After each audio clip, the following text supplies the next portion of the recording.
por nosso Senhor Jesus nessa noite. Que Deus continue abençoando a todos os irmãos aqui dessa cidade, a cidade do fogo, não é mesmo? A cidade dos crentes vivos, a cidade de Paranaguá. Deus seja louvado pela vida de todos vocês, de todos os adolescentes desta cidade tão rica e abençoada que é a cidade de Paranaguá. A pastor Reginaldo, a minha gratidão a Deus pela sua vida, pastor. Que Deus em Cristo continue lhe abençoando. Depois de muito tempo, eu pude reencontrá-lo. Eu tive com o Senhor já mais ou menos uns 7 anos atrás, ainda lá em Iguaçu, se não me falha a memória.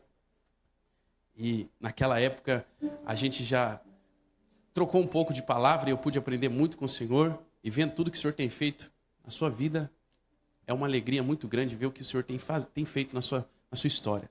A todos os pastores, pastor Adriano também, a todos os obreiros que aqui estão, Deus seja louvado pela vida de vocês. Me dirijo a vocês com respeito, com humildade, com muito carinho, pois que sei que qualquer um de vocês seria muito melhor do que eu aqui nessa noite, e hoje vocês cedem essa oportunidade para mim. Deus seja louvado pela vida de todos vocês. Eu sempre digo o seguinte, pastor Reginaldo, eu não tive o privilégio de ter um pai na igreja, não é mesmo?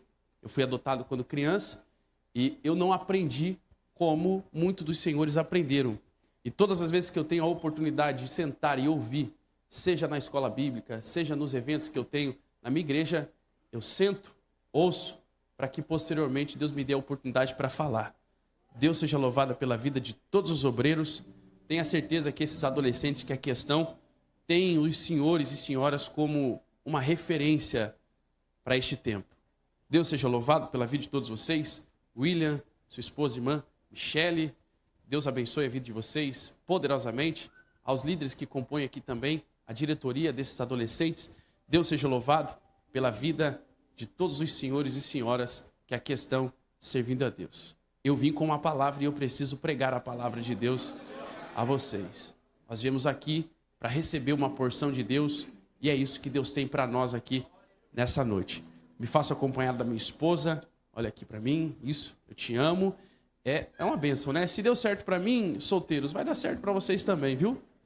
Os adolescentes ainda não é tempo, mas vai chegar o tempo e o nome do Senhor vai ser glorificado. Minha esposa Evelyn exerce com muita veemência, afinco, a área da fonoaudiologia. Ela é uma profissional e, diga-se de passagem, uma excelente profissional. Você que canta, prega e precisa de uma orientação, de uma fono, está aqui minha esposa, que é uma bênção.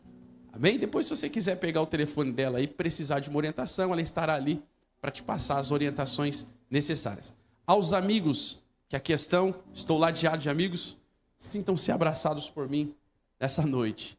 Amém? Vocês estão comigo aqui? O povo pentecostal está vivo? Vamos ao texto da palavra de Deus. Números 26, versículo de número 11. Se você encontrou, diga, eu achei. E se você não trouxe a palavra de Deus, nós temos aqui no projetor o texto para que a gente possa acompanhar a mensagem que o Senhor tem para nós aqui. Diz assim o texto da palavra de Deus: mas os filhos de Coré não morreram. Mas os filhos de Coré não morreram. Amém. Muito obrigado, podemos assentar.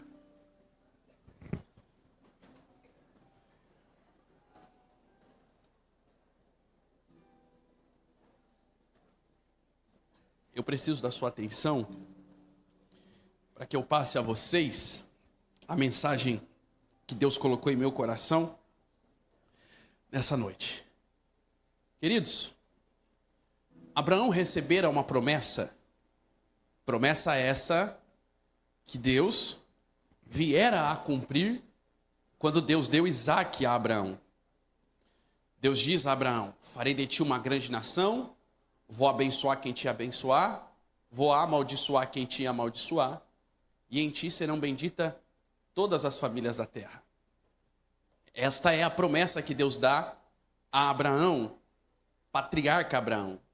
Essa promessa se cumpre quando nasce Isaac. Nasce Isaac, a promessa se cumpre. De Isaac vem 2 filhos, de maneira precisa, Jacó e Esaú. De Jacó vem a maioria dos filhos, cujos filhos tornam-se tribos.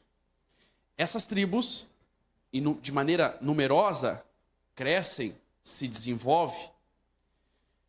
Há uma verdade diante desta realidade.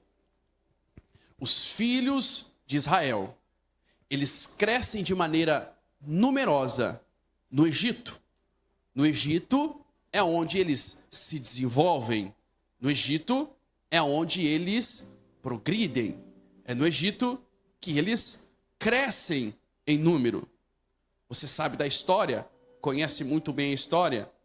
Esse povo, a saber, o povo de Deus, é oprimido por Faraó, ao Faraó perceber o numeroso número de israelitas que crescem no Egito. O medo intenta em seu coração e a saída é forçá-los a servi-los na condição de escravos. Todavia, Deus cria um escape na vida dos filhos de Israel.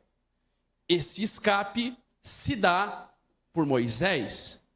Moisés, já homem, crescido, foge do Egito. Por muito tempo peregrina fora do Egito.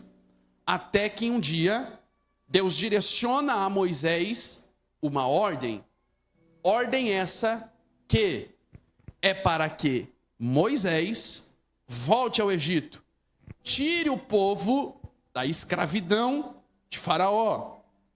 E os tais conquistem a terra que Deus havia os prometido, a saber, uma terra que manda leite e mel.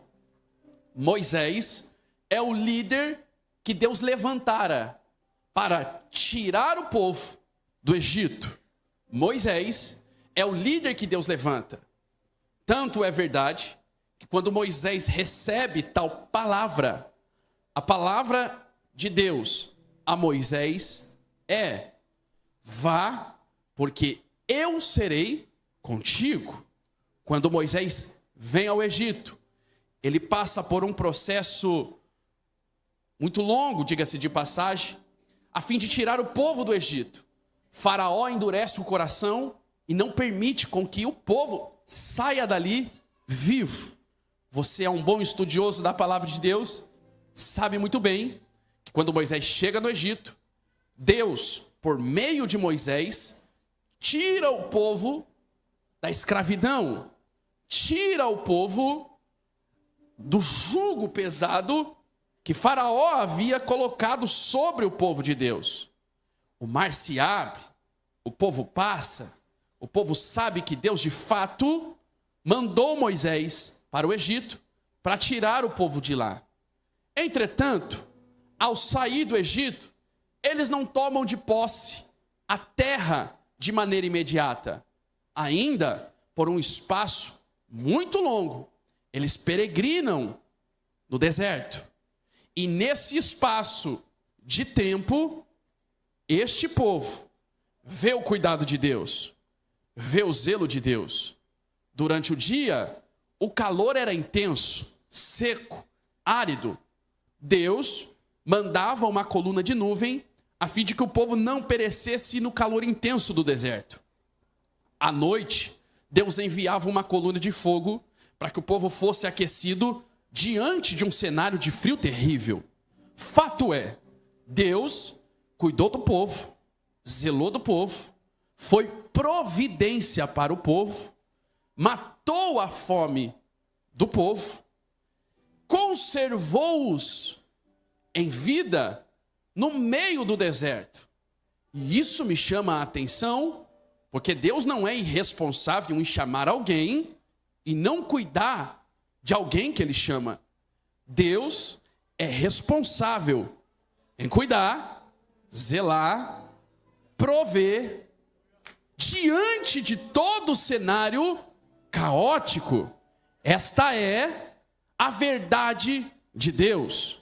Ele não é irresponsável. Se ele chamou, ele cuida. Se ele chamou, ele provê. Se Deus chamou, ele se responsabiliza até mesmo de tirar os empecilhos que impedem o povo de passar. Mas ele não deixa o povo dele, cujo povo foi chamado, perecer. Todavia, o que me chama mais a atenção não é o fato de Deus tirar o povo do Egito, mas é o fato de Deus levantar um homem para cuidar dessa missão, dessa responsabilidade. Fica comigo no que eu estou pregando aqui, porque eu sou igual o carralco no frio, irmão. Demoro para pegar, mas depois que pega a gente decola. Então fica comigo porque vai dar certo. Como a palavra aqui. Deus chama Moisés. Moisés fora chamado por Deus. E a responsabilidade de Moisés é: Moisés, cuide do meu povo, zele de meu povo, porque eu os farei vencer e vocês alcançarão a terra que eu prometi a Abraão, Isaque e Jacó. Agora, pais meus senhores, se tem uma coisa que é extremamente difícil de lidar, são com seres humanos. Seres humanos são um povo difícil. É uma raça terrível. Cuidar de gente não é um desafio que qualquer um consegue abraçar. Os pastores e líderes que me ouvem aqui que o digam. É extremamente desgastante cuidar de um povo. Mais do que cuidar de um povo, é você desconstruir uma cultura cuja cultura está enraizada na mente e no coração de um povo que por muitos anos viveu em uma terra distante de suas origens, a saber, o Egito. Agora, quando Moisés recebe esta missão, esta responsabilidade, Moisés, mais do que tirar o povo do Egito, agora precisa tirar o Egito do coração do povo. E essa é a responsabilidade mais terrível no ministério de Moisés. Tirar o povo do Egito é fichinha. Difícil mesmo é tirar a cultura filosófica, política, religiosa inserida no intelecto de todos os hebreus. E ele começa este projeto com a ajuda de Deus, porque se dependesse de Moisés, sozinho ele não ia conseguir. Todavia, com a ajuda de Deus, Deus então direciona a Moisés no afã de fazer esse povo entender que não eram os panteões de deuses egípcios que tiraram o povo do Egito para peregrinar no deserto e alcançar a terra. Mas quem tirou o povo do Egito foi Deus com braço forte. Essa é a liturgia teológica que Moisés tem para pregar ao povo de Israel. Todavia, Moisés, diante desses desafios, ele não encontra só o desafio cultural no coração do povo. Ele precisa também combater com pseudos líderes que crescem no meio do povo, no arraial do povo de Deus.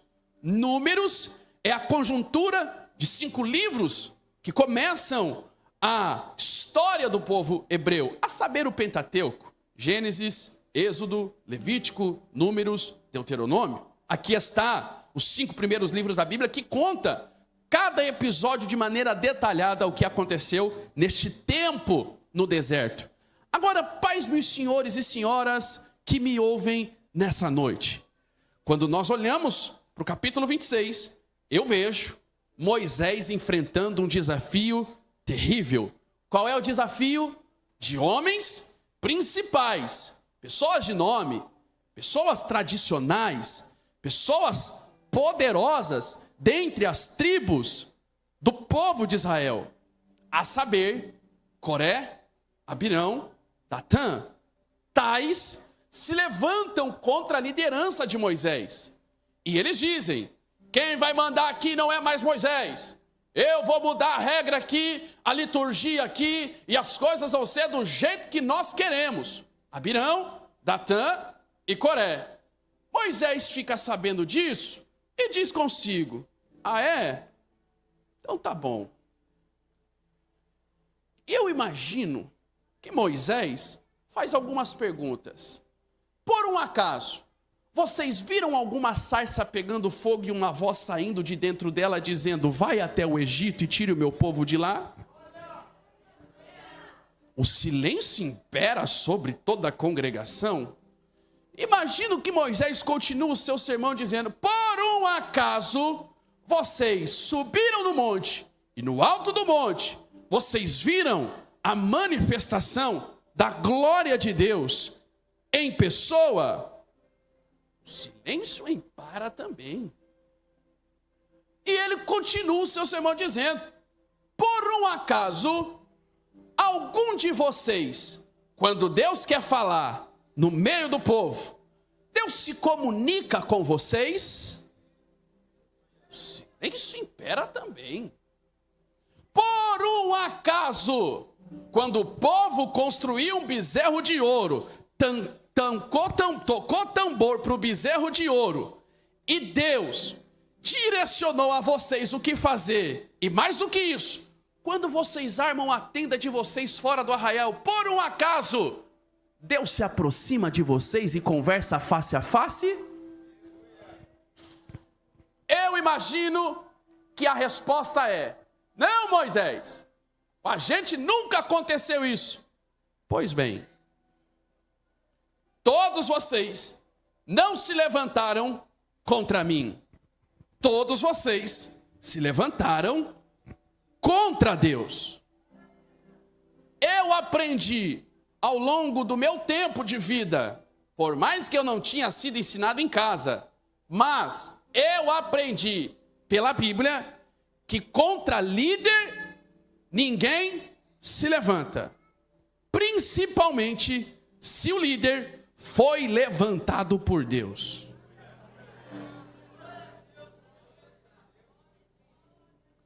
O céu está passando em revista em Paranaguá aqui hoje. O temor de Deus vai colar na nossa cabeça hoje. E o Senhor está dizendo para nós: não levanta contra quem eu já levantei. Não levanta contra quem eu já ungi. Porque se depender de mim, eu abro a terra, mas a minha obra continua. Resultado da ópera. A Bíblia diz, não sou eu, Números 26. Os líderes, Datã, Abirão e Coré, viram com os olhos e participaram. Versículo de número 10.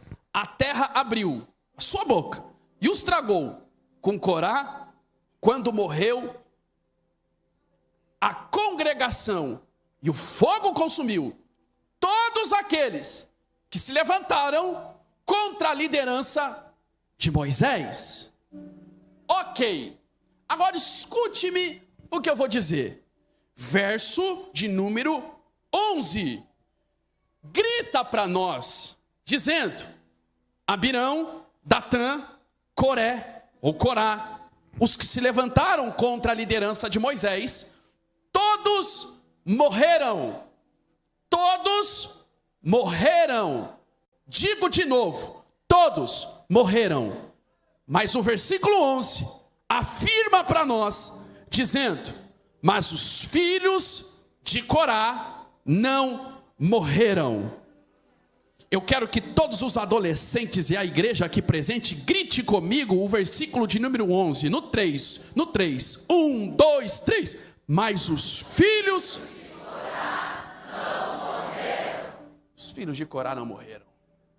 E por que razão, meu amigo, os filhos de Corá não morreram? Porque os filhos não pagam pelos erros dos pais. Os pais morreram, mas os filhos foram preservados. Glória a Deus. Todavia, existe uma máxima que nós entendemos, que o fruto não cai muito longe do pé. E filho de peixe, peixinho, é. Diante desta máxima, os filhos de Coré carregavam a fama do pai. Os filhos de Coré carregavam as características do pai. Todavia, quando eu olho para o versículo 11 e percebo que eles não morreram, é sinal de que existe um propósito para Deus preservá-los em vida. Há um propósito para que Deus os preserve em vida. Embora os filhos de Coré fossem preservados por Deus e não vieram a morrer com seus pais, existia uma resistência por parte de todos os hebreus ao saber que os mesmos eram filhos de um rebelde. Agora escute-me: todos os lugares que os filhos de Coré estavam, a fama ia com eles, dizendo: seu pai se rebelou contra Deus, seu pai foi um rebelde contra Deus, seu pai foi julgado, a terra abriu e foi morto. Todos vocês, por serem filhos de Coré, vocês carregam a mesma característica maligna de vossos pais. Se vocês ou eles morreram por ser rebeldes, todos vocês passam a ser rebeldes também.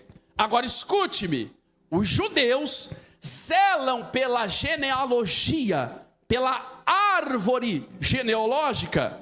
Eles querem saber de quem você é filho, de quem você é avô, de quem você é pai, ou quem são seus filhos. Eles preservam os graus parentescos, e para eles é de suma importância a genealogia. E se eles descobrem que os seus pais, avós, foram rebeldes, vocês passarão também a carregar essa herança maligna de rebelião.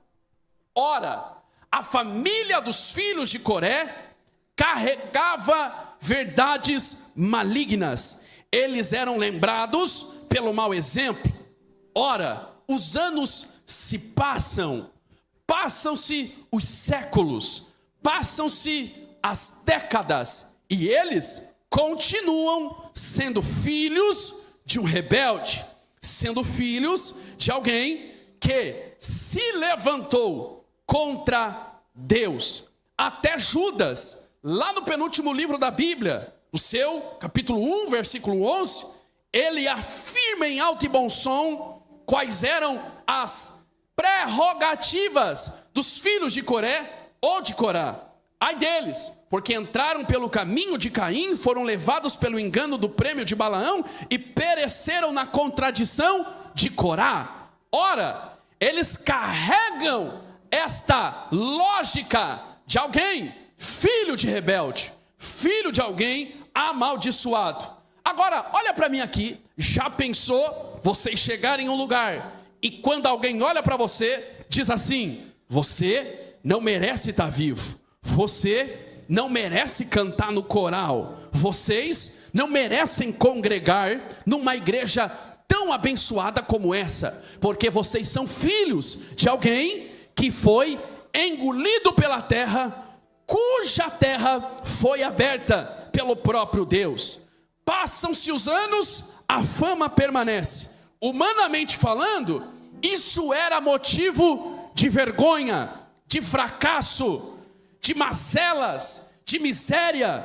Se fosse alguns de nós, até nós preferíamos ter morrido. Eu me lembro do dia em que eu cheguei em uma loja, alguém me reconheceu e diz assim: pastor, essa pessoa era novo na fé. André, você é novo e eu preciso te dar um conselho. E eu disse: pois bem, na multidão de conselhos, a vida. Qual é o conselho? E o conselho foi: se eu fosse você, eu tirava do coração o desejo de pregar a palavra de Deus, porque você não tem estrutura suficiente para aguentar o peso da responsabilidade de pregar a palavra. E logo, você estará desviado da igreja, porque ninguém pode estender a mão e te ajudar. E eu disse: realmente é verdade. Todavia, por que razão eu deveria parar de pregar? Só porque ninguém pode me ajudar? Só porque ninguém pode estender a mão? Só porque ninguém pode me colocar para pregar em alguns lugares? Ele disse, não só por isso, é porque você não tem estrutura em casa, porque os seus pais não servem a Deus. Naquele dia, eu lembrei disso que está escrito, e realmente, se dependesse de mim, eu nem aqui estaria. Se dependesse da minha capacidade de network, muito provavelmente eu estaria sentado em um banco de praça por aí, largado. Ora, ainda bem que os filhos de Coré não morreram. E se os filhos de Coré não morreram, por que é que eu tenho que morrer também? Eu estou sentindo o Espírito Santo de Deus aqui nesse altar. E enquanto eu estou pregando essa palavra, é como se o Espírito Santo de Deus passasse aqui dentro dessa igreja e ele começasse a desmiuçar toda a ferramenta preparada contra os filhos. Calaste remanância. Levante as suas mãos para o alto se você puder.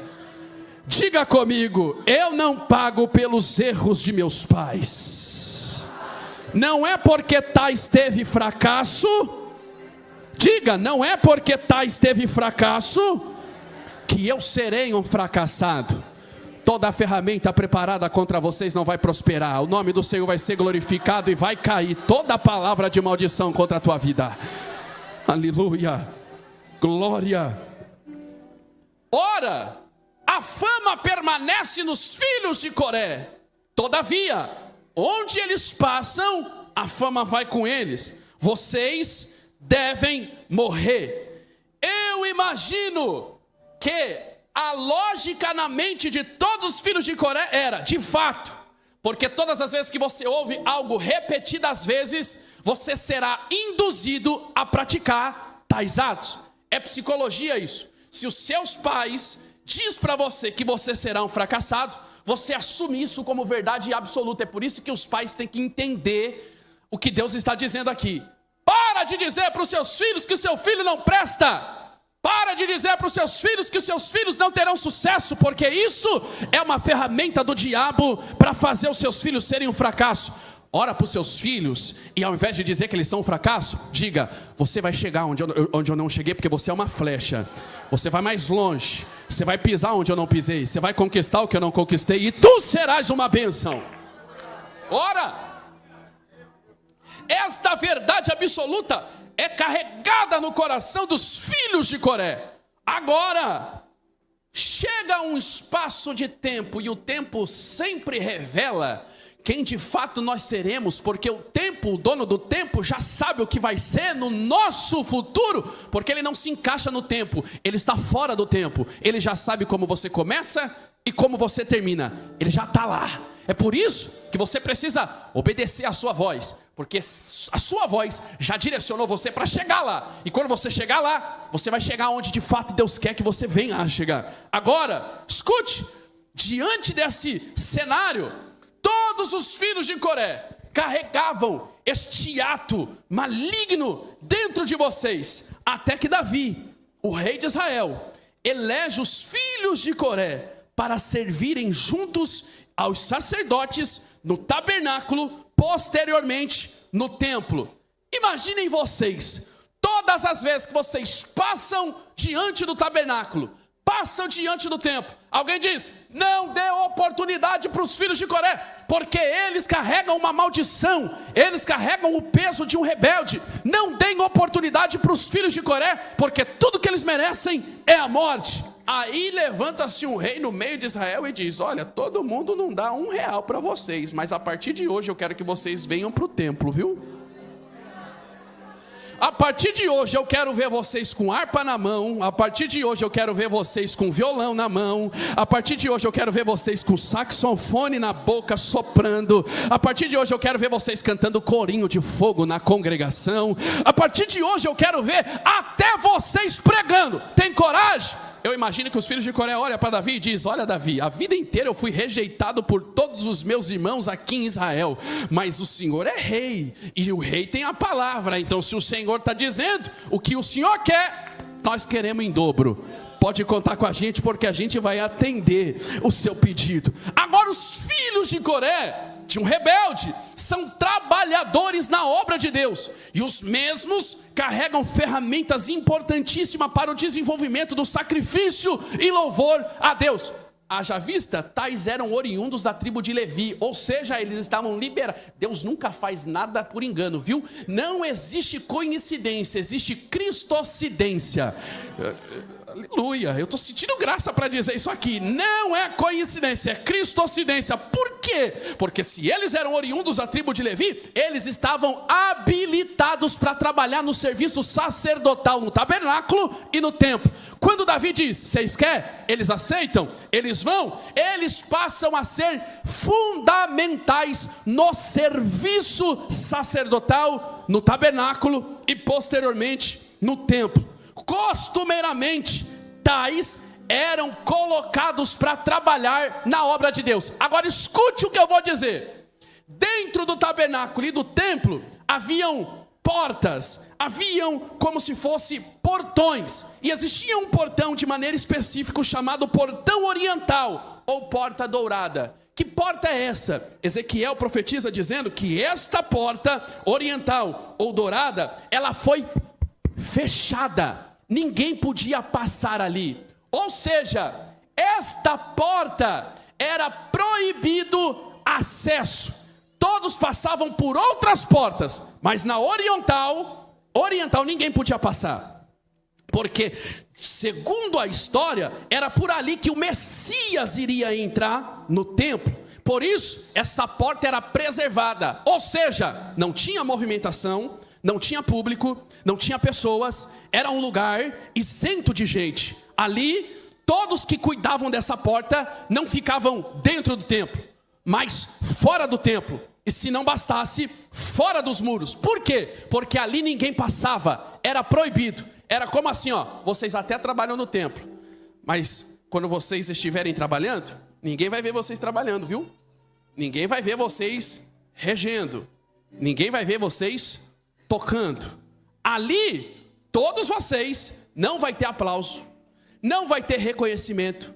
Ali, vocês não verão ninguém passar, porque ali é uma porta de acesso restrito, proibido. Vocês querem mesmo assim? Eu imagino que ele disse: ora, eu era até pouco tempo atrás filho de um rebelde, maltratado, rejeitado. Agora o Senhor está me dando uma oportunidade para cuidar de porta? É o que eu quero.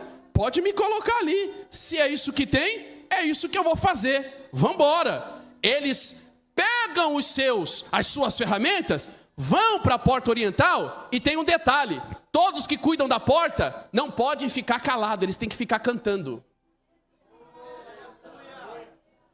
Só que o que é mais interessante disso tudo, William, é que quando você canta na porta, você não pode cantar louvor de outro, você tem que cantar louvor que você mesmo compõe. Eu vou dizer de novo para você entender isso aqui. Na porta onde você cuida, você tem que ficar cantando toda hora. Toda hora tem que ter um hino. Se você não pode cantar um hino de alguém, você tem que compor um hino de vocês. Aí entra o motivo dos filhos de Coré salmodiar. Já que eu não posso cantar hino de vocês, então eu vou criar os meus próprios hinos. Aí os filhos de Coré começam então a compor. E diga-se de passagem, um dos melhores salmos, ou um dos melhores salmos de toda a composição do livro dos Salmos, mais de 150 destes salmos, eles escreveram 12, do 42 ao 49, do 84 ao 88, 12 salmos. Eles cantam aonde? Nas portas. Já que ninguém quer me levar para a porta onde passa a gente, eu vou cantar aqui mesmo. Já que só tem a gente aqui, vamos cantar a gente. Não tem público, não tem problema. Eu não prego para o público, eu não canto pelo público.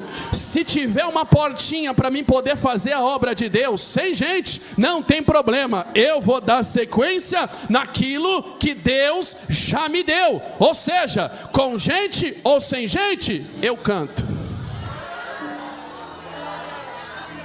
Antes da gente querer os congressão assim, a gente tem que passar pelas portinhas, aos pontinhos de pregação. Antes de Deus te dar uma responsabilidade grande, você tem que crescer para baixo, criar estrutura, firmeza, para que quando Deus te colocar em evento grande, o seu coração não venha dizer: eles só vieram porque eu sei fazer, porque eu sei pregar, porque eu sei... É por isso que o demônio está criando um monte de gente por aí. Eu vou falar um negócio pesado. O demônio está criando um monte de gente aí com espírito de estrelismo. O povo só vem porque eu tô, porque eu vou, porque eu faço, porque eu tenho, porque você não tem nada, quem tem é o céu. É o céu que tem. É o céu. Quem está comigo, diga glória a Deus. Entra nesse de como no viafor gemenenciafá. Ande como nuce de remanácia. O céu está abrindo e descortinando para nós aqui um grande feito. E Deus está dizendo aqui: eu estou brecando hoje o coração de alguém que estava tentando, maquinando alguma coisa contra o meu povo. E o céu está dizendo: vai haver verdades descobertas, porque eu não perco o controle do meu povo, porque essa igreja é minha, diz o Senhor. É na porta oriental que eu tenho que ficar? É nessa porta? Então eu vou ficar nessa porta, cantando, salmodiando e feliz. Porém, poucos que passavam ali diziam: olha lá, ó, os filhos de um rebelde já estão cuidando até da porta oriental. Irmão, você quer ver um negócio terrível? Ninguém quer fazer, mas quando alguém quer fazer, sempre se levanta alguém para dizer: ah lá, ó, querendo se aparecer, ah lá, querendo, já está cuidando da porta oriental, a porta que ninguém quer, e ainda passa os demônios ali, ó, para dizer: ah lá, ó, querendo se aparecer, ó, para que tudo isso? Para quê? Para quê? Hã? E eles, quietinho, vamos ficar na nossa cantando, já que é isso para nós fazer, vamos fazer. Porém, irmão, ninguém gosta de ser rejeitado. Ninguém gosta de ser desprezado. Quem aqui gosta de ser desprezado aqui? Ninguém gosta de ser rejeitado. Se tem uma coisa terrível, é você ser desdenhado por alguém. É você ser rejeitado por alguém. É você ser uma pessoa assim, inferior, né? Porque todo mundo quer passar carreta em cima de você. Outro dia eu fui pregar num congresso de uma das cidades do Brasil aí. Eu cheguei na porta da igreja, o pastor Rinaldo perguntaram: e aí, é você que vai pregar? Eu disse: é eu. E você é o quê? Eu sou cooperador da obra de Deus. Ele disse: você é cooperador? Eu não paro para ouvir para cooperador não, viu? Eu não paro, eu não gosto. E você tem por um acaso teologia? Eu disse: eu tenho. Piorou. Eu não gosto de ouvir nem cooperador, nem teólogo. Eu disse: há poder no sangue de Jesus. Aí depois do culto Deus salvou, batizou. Eu fui desdenhado no começo, mas depois o céu sempre honra, né? Por mais que a gente esteja na porta ocidental, o Senhor sempre está cuidando oriental. Deus sempre está cuidando daqueles, né, que tem compromisso com as coisas de Deus. Agora escute o que eu vou dizer aqui. O esquecimento era algo terrível que passava no coração do povo de Coré. Eles estavam ali trabalhando, servindo a Deus, louvando a Deus. Eles não podiam cantar hino de ninguém. Eles tinham que cantar o hino que eles compunham. Aí eles começam a compor os Salmos 42. Como o servo brama pelas correntes das águas, assim suspira a minha alma por ti, ó Deus. A minha alma tem sede de Deus, do Deus vivo. Quando entrarei, me apresentarei diante a tua face, ó Deus. As minhas lágrimas servem-me de mantimento de dia e de noite. Porquanto me dizem constantemente: onde está o teu Deus? Você está cuidando da porta oriental. Quando me lembro disto, dentro de mim derrama a minha alma, pois eu havia ido como a multidão. Fui com eles à casa de Deus com voz de alegria e louvor. Com a multidão que festeja, eu posso estar cuidando da porta oriental. Eu posso estar cuidando de uma porta do esquecimento, mas nem por isso eu deixo de me alegrar com voz de alegria e louvor com a multidão que festeja. Porque está abatida, ó minha alma, e por que te perturbas em mim? Espera em Deus. Eu posso estar no esquecimento, mas eu esperarei em Deus, pois ainda o louvarei na salvação da sua presença. Ó meu Deus, dentro de mim a minha alma está abatida, portanto lembro-me de ti, desde a terra do Jordão e desde o Hermon, porque eu fui rejeitado, eu fui desprezado diante deste tempo, mas quando eu recebi a oportunidade, um abismo chama outro abismo, ao ruído das tuas catatupas, todas as tuas ondas e vagas têm passado sobre mim, contudo o Senhor mandará de dia a sua misericórdia, e de noite a sua canção estará comigo, a oração ao Deus da minha vida.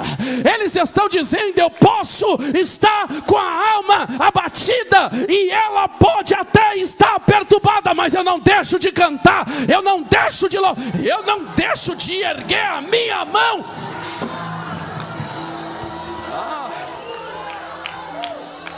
Veio o Salmos 43, porque eles não podiam cantar hino dos outros. Já que eu não posso cantar hino dos outros, eu cantarei os próprios hinos que Deus está me dando. Aí veio o Salmos 43, faze-me justiça, ó Deus, faze-me justiça, ó Deus, faze-me justiça, Deus. A justiça de Deus vai passar aqui hoje. Faz-me justiça, ó Deus, e pleitei a minha causa contra a gente ímpia. Livra-me do homem fraudulento e injusto. Eles continuam salmodiando e cantando, salmodiando e cantando, salmodiando e cantando. Glória ao nome de Jesus. Eles estavam ali no vale do esquecimento, eles estavam ali no vale da dor, eles estavam ali no vale do sofrimento. Eles começam cantando os Salmos 42, mas não é só os Salmos 42 que eles cantam. Um dos salmos que mais me chama a atenção, glória ao nome de Jesus, é justamente o Salmos 46, porque os filhos de Coré eram filhos de um rebelde. Agora escute o que eu vou dizer. Eles ficavam em uma porta essa que ninguém passava, ou seja, a inspiração ela vinha sobre eles, e eles cantavam com muita virtude. Eu entendo quando alguém consegue cantar tendo tudo, eu entendo quando alguém consegue cantar com dinheiro na conta, porque isso é a coisa mais tranquila que tem. Eu sei quando a alegria toma o coração de alguém que é conhecido, reconhecido, porque ele nunca tem falta de amigos. Eu consigo entender alguém que consegue cantar quando se tem muitas coisas boas para se aproveitar na vida. Agora o que eu não consigo entender é como que alguém consegue cantar no meio do desprezo. O que eu não consigo entender é como alguém consegue cantar no meio do vale da sombra da morte. Eu também não consigo entender como alguém consegue cantar quando todo mundo está torcendo para ele errar a mensagem, errar o cântico, errar a liturgia do congresso. Eu não consigo entender como alguém consegue cantar no meio da perseguição, no meio do vale, no meio da guerra, no meio da prova. Eu não consigo entender como é que esses adolescentes, no meio de uma sociedade impura e de impuros lábios, conseguem permanecer fiel a Deus, fiel a Deus. Eu consigo entender como esses playboys da fé por aí conseguem permanecer de pé, porque eles têm tudo. Agora eu prego para alguém aqui na noite de hoje. Aliás, eu prego para pessoas aqui nessa noite, onde você enfrenta os seus desafios, você enfrenta as suas guerras, você enfrenta as suas batalhas. Eu estou pregando para gente aqui que tem crise existencial até hoje. Nasceu, cresceu, se desenvolveu, mas as crises permanecem dentro de você, os traumas permanecem dentro de você. E se não bastasse os traumas, todo dia você é afligido por proposta maligna que o mundo insiste em colocar jugo sobre você. Aqui eu percebo que você verdadeiramente é um valente da fé. Aqui eu percebo verdadeiramente como todos esses adolescentes aqui são valentes da fé, porque vocês cantam em tempo, fora de tempo, com amigo sem amigo, com pai apoiando ou pai não apoiando, mãe apoiando ou mãe não apoiando. Eu entendo que eu estou pregando para valentes aqui. Eu não estou olhando para vocês e vendo o rosto de criança. Eu também não estou vendo a inocência que permeia o coração de vocês. Eu estou vendo soldados que Deus levantou aqui, com a espada na mão, com glória na boca e com a marcha do pé. E Deus está dizendo: enquanto você estiver na porta trabalhando, me servindo, Satanás não toca em você, não toca na tua casa. Levante as suas mãos para o alto. Se você, eu já engatei a quinta marcha, eu vou pregar na autoridade que o céu está me dizendo. Enquanto você estiver na porta oriental fazendo a minha obra, depressão não te mata, ansiedade não te mata. A minha palavra é: canta, te alegra, porque eu sou socorro, socorro. Quem pode abrir a boca, levantar a mão, diga glória no altar. Eu sinto de pregar por esta palavra. Esse altar me enlouqueceu aqui.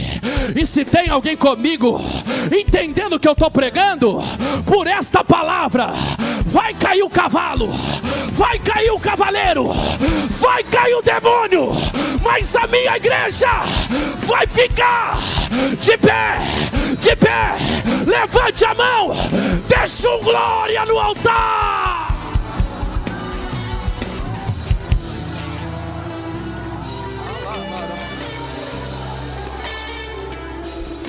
O Salmos 46 foi composto em meio a um cenário de guerra.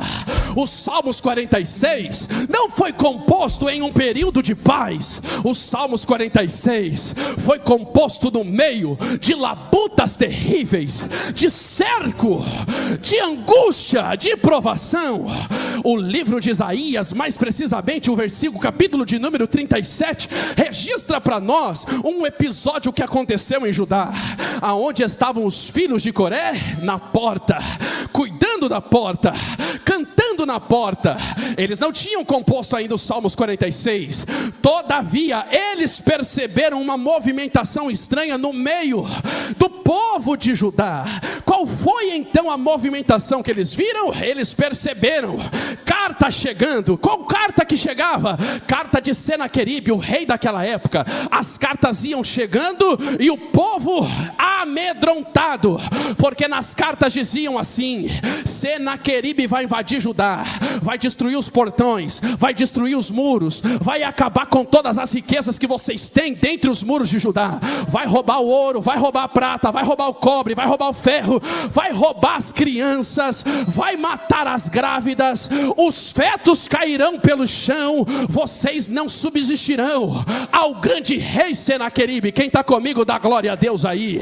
Senaqueribe entendeu que o povo de Judá era frágil em armas, porque o povo de Judá não tinha o poder bélico que o rei da Síria tinha. Sabe o que aconteceu? Ele mandou mensageiros dizendo assim: eu enviarei 2.000 cavalos para ver se tem 2.000 homens valentes para vir à guerra comigo. Ele afrontou o povo de Israel, o povo de Judá. Naquele tempo Ezequias era rei em Judá. Quando Ezequias recebeu todas as afrontas, todas as cartas afrontosas de Senaqueribe, ele tomou uma decisão. A decisão de Ezequias foi: eu vou entrar dentro do templo, rasgar as minhas vestes e me cobrir de cinza e orarei ao Deus dos céus. Ezequias entra no templo, rasga as vestes, se cobre de cinza e começa a orar. E a oração é: ó Deus, nós não temos força suficiente para vencer ou para entrar em uma briga contra Senaqueribe. Nós não temos o poder bélico que Senaqueribe tem. Todavia, Senhor, entra nesta guerra por nós. Esta foi a oração de maneira resumida. Naquele tempo o profeta Isaías entrou dentro do templo onde estava Ezequias, e a profecia era: nenhuma flecha entrará por esta cidade. Pelo mesmo caminho que ele veio, por outro ele vai ter que voltar, mas flecha nenhuma vai entrar dentro da cidade e o povo será poupado. Só que escute-me, a profecia falou, Ezequias se levantou da oração, convidou o povo para o meio da cidade, mas os filhos de Coré ainda estavam na porta. Os filhos de Coré não viram a reunião, os filhos de Coré não viram também o que estava escrito na carta. Eles perceberam o medo e a angústia e perplexidade no coração do povo, mas eles não ficaram sabendo da proporção terrível em que o povo de Judá estava inserido. Aí a Bíblia diz que Ezequias monta o povo, chama o povo para o meio da cidade, mas os filhos de Coré ficam na porta. O que acontece é que a ordem de Ezequias é: vamos tapar as brechas, vamos fortalecer os muros. Já que ele está querendo nos cercar, então nós vamos fechar as brechas para que ele não tenha acesso dentro da cidade. Eles começam a fortalecer os muros, eles começam a fortificar as muralhas dos muros que estavam envoltos de Judá.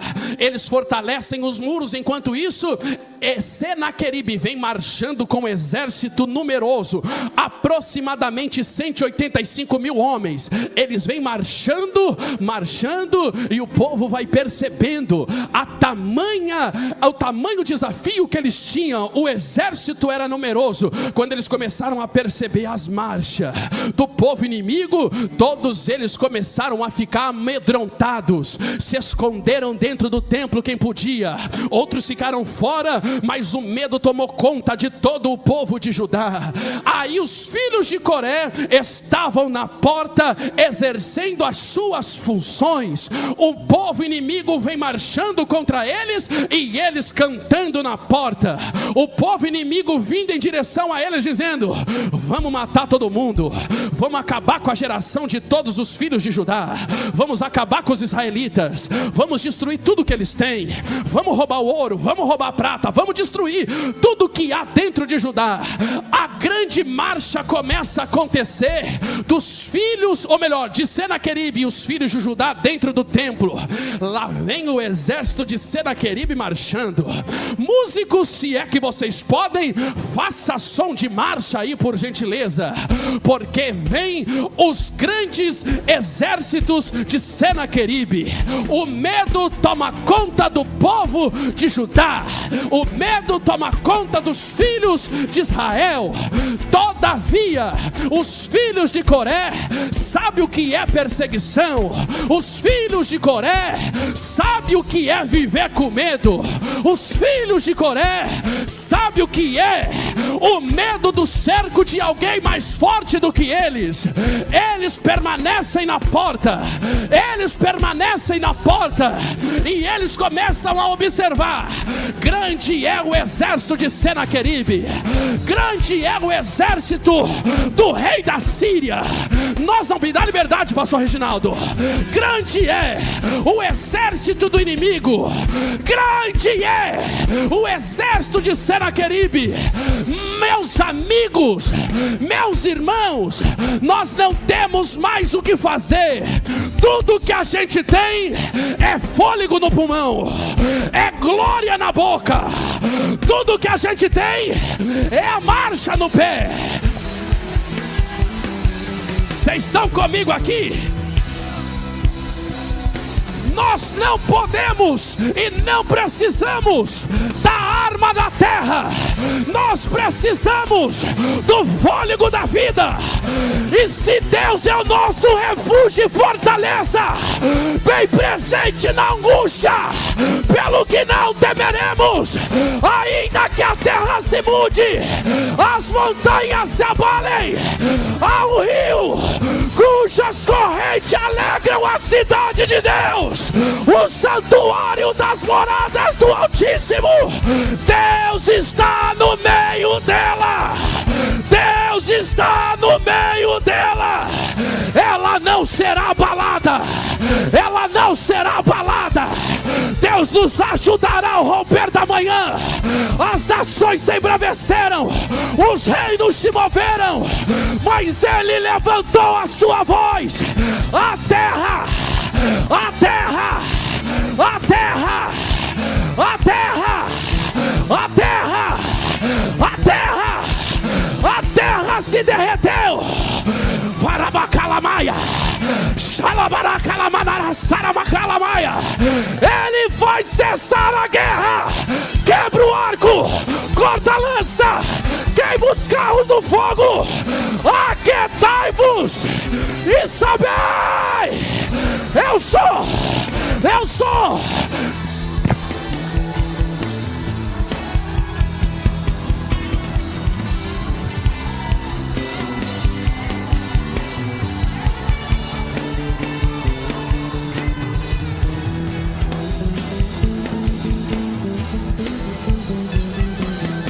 Segura a bateria. Eu quero ouvir o grito dos filhos de Coré. A depressão não te matou, a ansiedade não te matou, a rejeição não te matou. Se é verdade, dá um pulo dessa cadeira, abre a boca, pega, pega, pega, pega, pega, pega.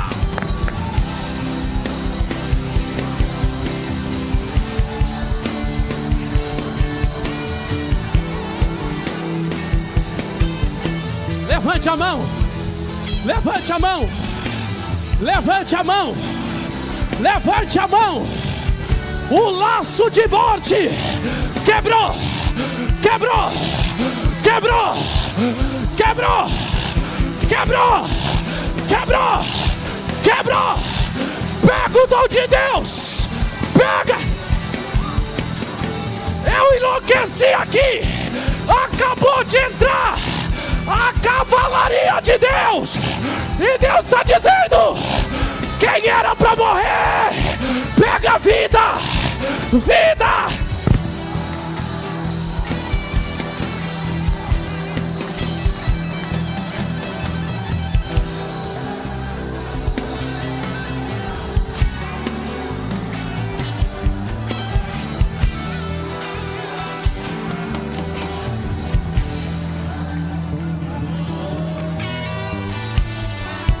Eu estava orando essa semana e Deus disse para mim: fale para o meu servo que Satanás arrodeou o território, e Satanás fez um pedido: eu vou tomar ele, eu vou destruir ele.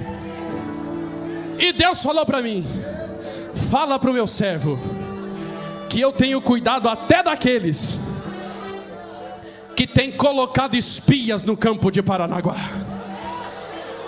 O Senhor me disse: eu poupei a sua vida por esses dias, porque era para tu ter descido. Eu poupei a sua vida, porque ninguém toca em quem eu levantei.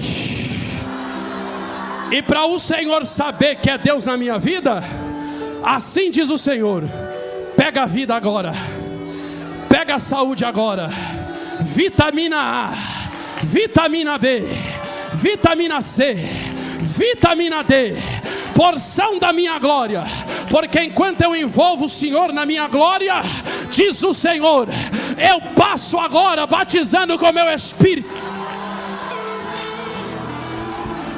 Quem é de guerra, tira a espada da bainha e desce para a arena comigo. Porque assim diz o Senhor: ninguém vai morrer vazio. Sejam cheios, cheios, cheios agora.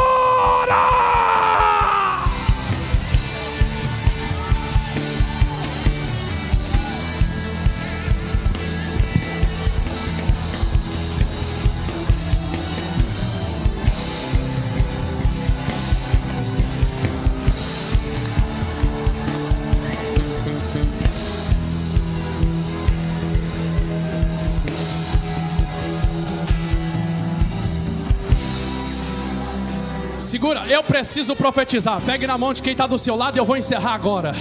Pegue na mão de quem está do seu lado, eu vou encerrar agora.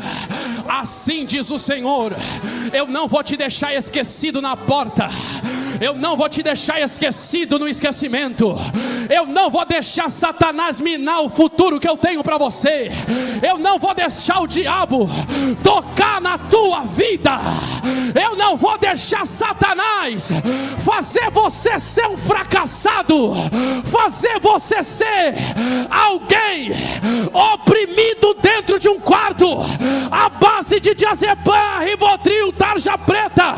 Eu vou entregar o microfone agora, mas antes de eu entregar o microfone, eu preciso pregar na primeira pessoa. Eu te chamei, não foi para andar oprimido, eu te chamei, não foi para andar depressivo, eu te chamei, não foi para ser refém do pânico. Pela minha palavra agora, assim diz o Senhor: quem nasceu para pregar vai pregar, quem nasceu para cantar vai cantar, quem nasceu para viajar vai viajar, vai casar, vai vencer, vai se formar. Tira o pé do chão, você que pode, receba a glória.